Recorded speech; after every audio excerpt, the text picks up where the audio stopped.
This is a revision of the infectious disease and immunity from the chapter. Now in this infectious diseases of human, what we have studied was common cold. First disease is the common cold, and it is caused by rhinoviruses and it infects nasal and the respiratory passages.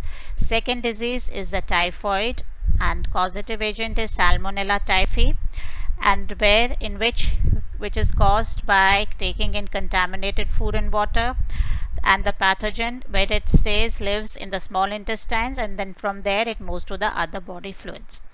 Now in this, the symptoms will be sustained high fever, stomach pain, loss of appetite, constipation and headache, watery diarrhea, intestinal perforation that can lead to the death also, and a rose colored rash may appear on the upper abdomen at the end of the first week. And this test is confirmed by the Widal test. And you have the Mary Mallon, nicknamed as Typhoid Mary because she spread typhoid through the food she cooked.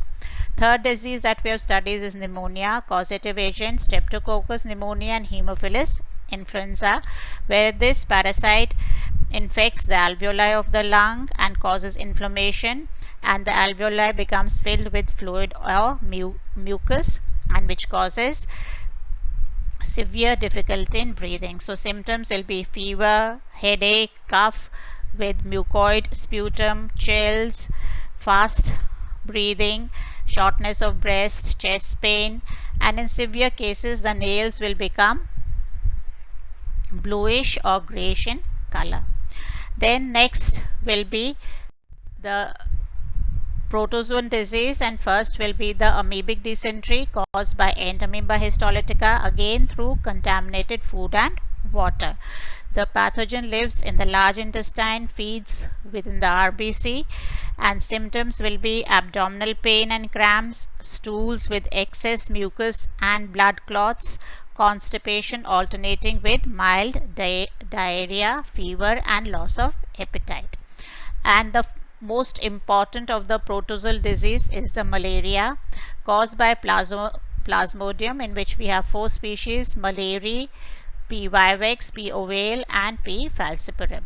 It's a diagenetic parasite that its life cycle occurs in 2 hosts: asexual phase in man and the sexual phase in the female Anopheles mosquito. Asexual phase in man we can divide into 2 parts. First is schizogony in the liver, and that is multiple fission in the liver, schizogony in the RBC. Schizogony is a word which shows multiple fission in the RBCs. So first will be schizogony in the liver. So the infective stage of the Plasmodium, what is that? The sporozoid. It will enter the human body through the bite of an infected Anopheles mosquito, enters the liver cells where it rounds off, called as schizont, and it undergoes multiple fission to form cryptomerozoites. These cryptomerozoites will be then released from the liver cells into the liver cytosides.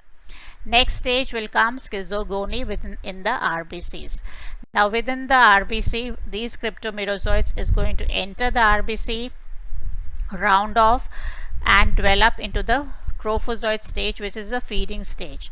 A vacuole will appear. It will appear ring shaped, and that is a ring stage. The trophozoites will feed on the cytoplasm of the RBCs. The cytoplasm is consumed by the parasite, but the hemoglobin will be converted into a toxic hemozoin. Within the RBCs, multiple round off, schizont, multiple fission will occur, and what will be formed? Daughter cells called as merozoites. The RBCs will burst, release these merozoites along with the toxic hemozoin, and then that will result in fever and shivering and chills. Some of these merozoites, as you recall, will be differentiated into the sexual forms, that is called as the gametocytes, which cannot develop further in man. Next comes is the sexual phase in the female Anopheles. Now the gametocytes, which we have the small gametocytes called as microgametocytes, and the large gametocytes, the macrogametocytes.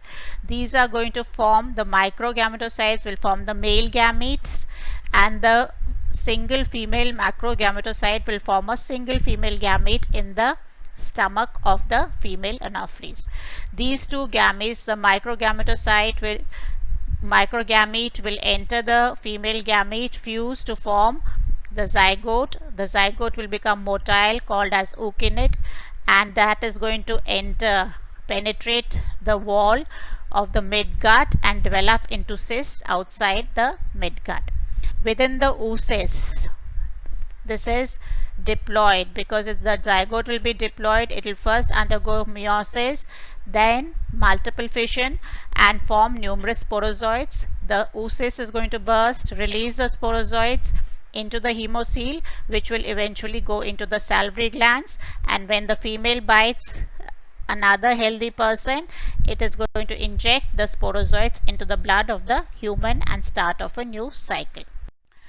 Next disease that we studied was helminthic disease, and the first disease was Ascariasis, as you recall, caused by Ascaris lumbricoides, and as such it is due to the worm burden. That means symptoms will be blockage of the intestinal passage, anemia, weakness, abdominal pain, intestinal bleeding, nausea, headache. And next disease was filariasis. Causative agent is Wuchereria bancrofti, and they are going to live in the lymph vessels where they cause inflammation there. And the vector here will be the Culex mosquito. So the symptoms here will be fever, inflammation of the lymph vessels where they live, and accumulation of the fluid around the interstitial fluid around the tissues where they are residing, causing lymphedema. Finally, in chronic stages, you are going to have thickening of the subcutaneous tissue, leading to gross deformities, and that is permanent changes, and that is therefore this disease is also called as elephantiasis. Now coming to the next part of this chapter, that is immunity. And in this case, we have studied what is immunity, the overall ability of an individual to fight disease causing organism, that is called as immunity. And we studied two types. There are two types of immunity: innate immunity, that means immunity that is from the birth of a child, present from the birth of the child, and it doesn't need any exposure to the pathogen. Where you have in the form, this type of immunity we have in the form of barriers, like you have the physical barrier, like the skin of the body, mucus coated epithelium. Then you have the physiological barrier, like you have the acid in the stomach, saliva in the mouth, tears in the gland.